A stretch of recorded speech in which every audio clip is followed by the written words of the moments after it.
Are you surprised? Are you surprised? I'm not surprised. I'm not surprised. I don't see anybody in this room that's surprised. If you're surprised, you're stupid.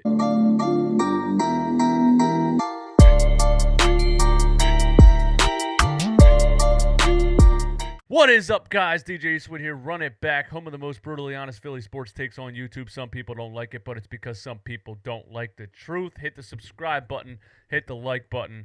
Hit the notification bell. All that fun stuff. Let's get into this. DeSean Jackson and Alshon Jeffery are ruled out once again for this Sunday against the Pittsburgh Steelers. There was rumblings. There was a couple rumblings that they might play. And which is sad to me at this point. I'm so tired of hearing it. But there was rumblings that they might play this Sunday. DeSean Jackson was at practice. Alshon Jeffery was at practice. We might get two NFL caliber wide receivers on the field for Carson Wentz. So I'm like, I got to make a podcast about it. If they're active for this Sunday, I got to make a podcast episode about it. I have to talk about it. That's big news. And then yesterday, boom. Alshon Jeffery and DeSean Jackson are ruled out once again. I'm not shocked. I'm not. Raise your hand if you're shocked. It's just ridiculous at this point. DeSean Jackson, since signing a 3-year contract, has missed a total of 15 games. He's 34 years old on December 1st. Enough with this. This is all Howie Roseman's fault. You passed on younger wide receivers. When you signed DeSean Jackson, you passed on trade targets. You passed on everything with the hope of having DeSean Jackson and Alshon Jeffery be healthy. You didn't look at any of their track record, any of their health issues. They're never healthy. Well, I'm done with it at this point. It's ridiculous. But listen, first things first, man, before we dive deeper into the Philadelphia Eagles versus the Pittsburgh Steelers and Alshon Jeffery and DeSean Jackson's lingering ghost injuries, let's talk about Jimmy Butler. Last night, Jimmy Butler took down the King once again.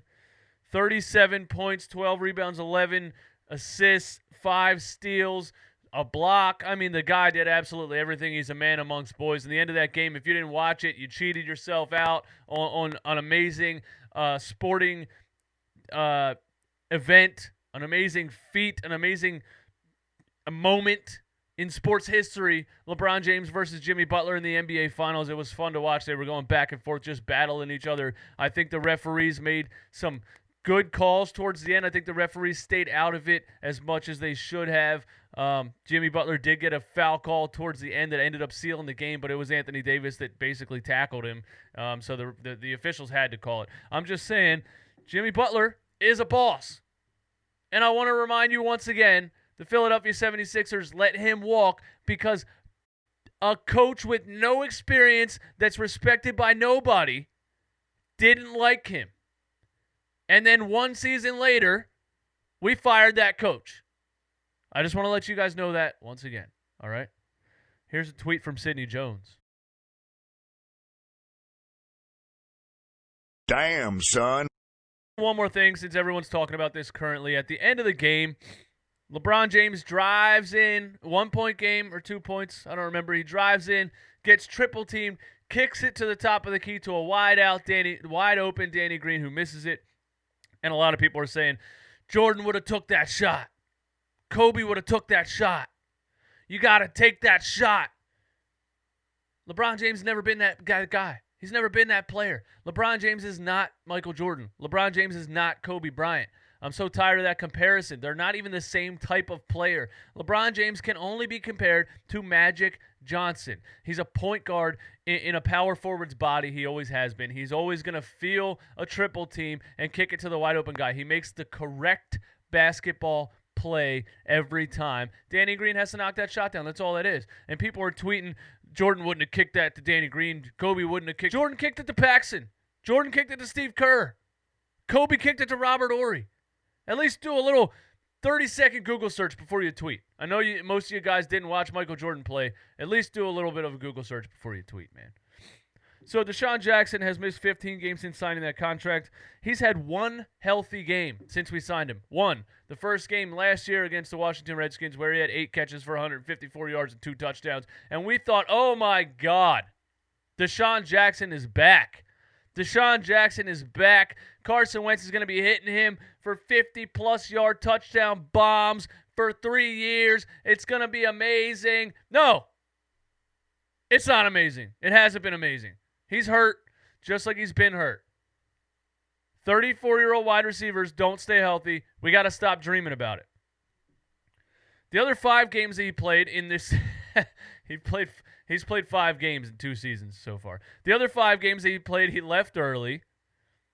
I mean, it's just ridiculous, man. A quote from our wide receivers coach, who, we're world renowned for having the best wide receivers coaches ever, because we have the best wide receiver play ever. I'm kidding. It's been horrible for years. It's still horrible.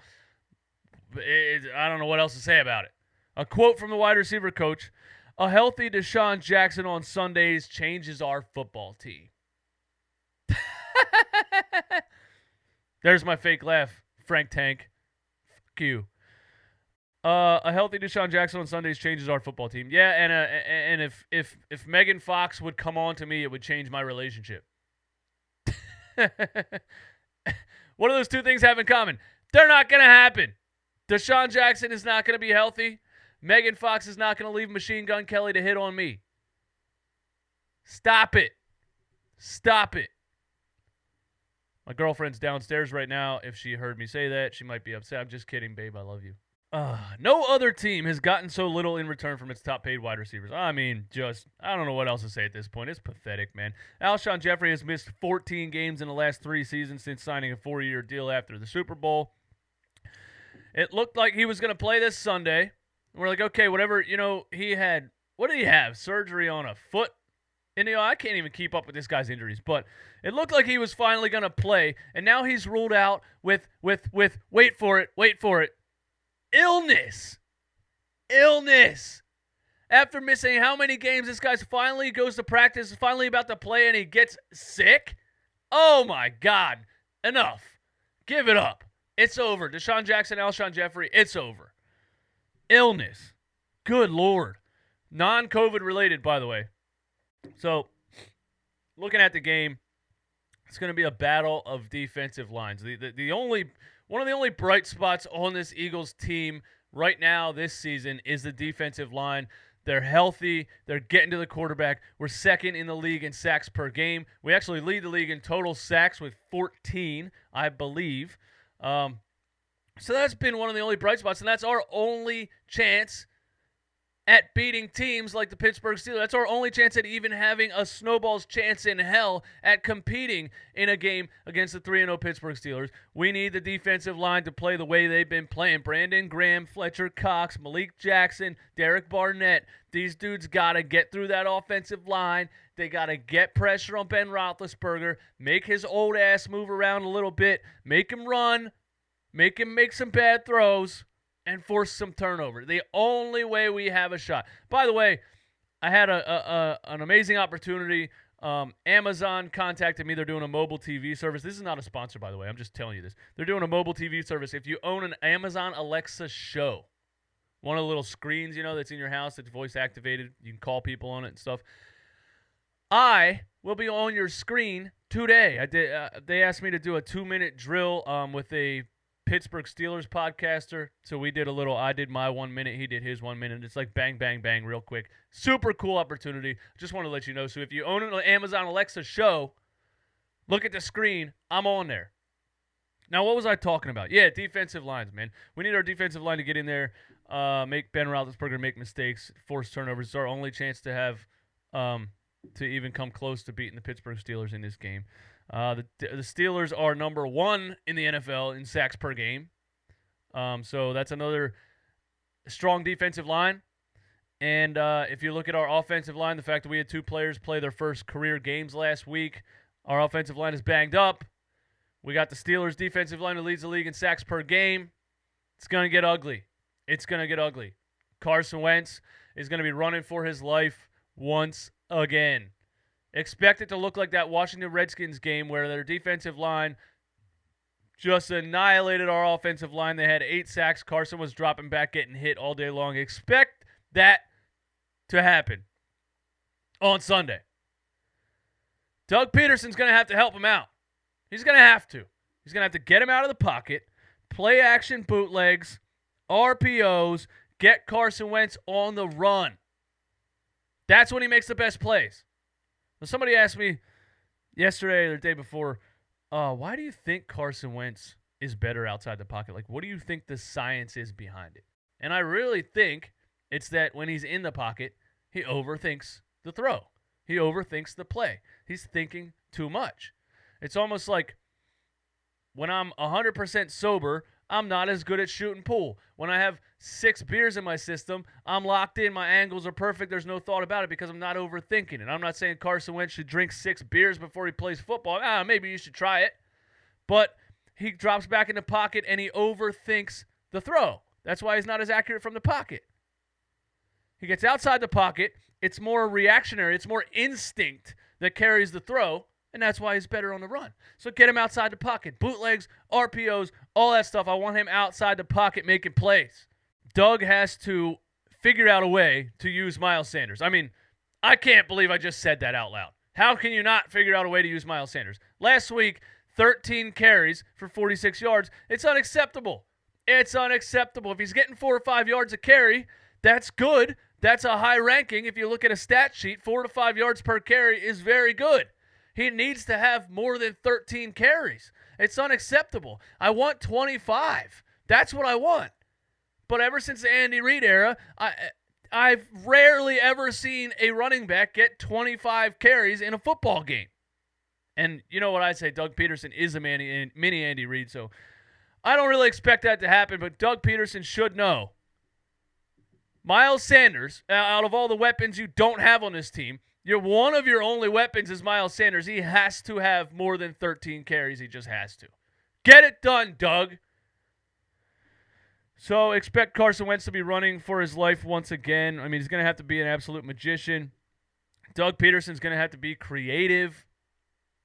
I don't think that I'm saying things that aren't going to happen. That's basically what I'm doing here. When I did the Amazon Alexa episode, I was very optimistic because, I don't want to be on there just bashing the team. But this is my podcast. I can say whatever the hell I want. The Eagles don't stand a fighting chance in this damn game. It is what it is. I'm picking the Steelers 30-14. Let's be realistic.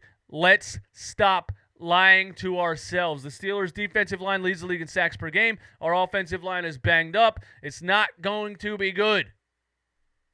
The only chance is for our defensive line to force turnovers, Carson Wentz to be outside the pocket, and Miles Sanders to be a big part of the offense. Now, I don't want to see 13 carries for 46 yards. At least get him involved in the passing game. Last year, Miles Sanders almost led the team in receiving yards. He was down the sideline, all these things. I want to see Miles Sanders be involved in the passing game and have more than 13 carries in the rushing game. That's what I want. He's going to have 20 carries and 5 catches. That's what we need for this to be successful. That's all I got for you guys today, man. My name is DJ Eastwood. This is the Run It Back podcast, home of the most brutally honest Philly sports takes on YouTube. Some people don't like it, but it's because some people don't like the truth. Follow me on Twitter at I am DJ Eastwood. You guys have a good day.